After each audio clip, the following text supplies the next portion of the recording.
Hey friends, I'm Leslie, and today I get to talk to you about chapter 8 from Acts.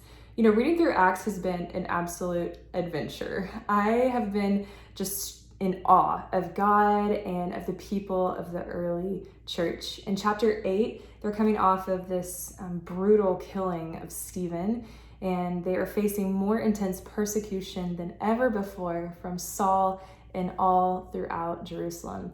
It says that Saul was going into their homes even and dragging them out and throwing them into prison and scattering them throughout all of the land.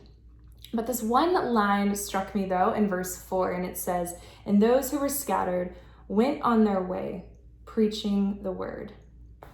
Here they are, they're facing some of the greatest difficulties of their life, all because of their faith and their boldness to talk about Jesus.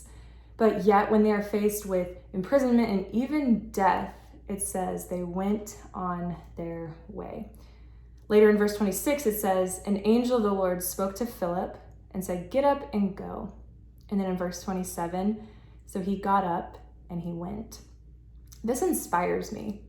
I want to be so obedient to what God is calling me to do that no matter what is going on around me, I won't stop. I want that kind of faith. I want that kind of trust.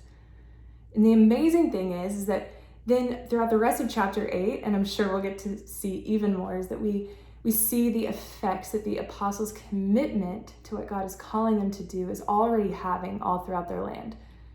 Philip in this one chapter changes hundreds of lives in this huge crowd of people with the power of healing and his testimony.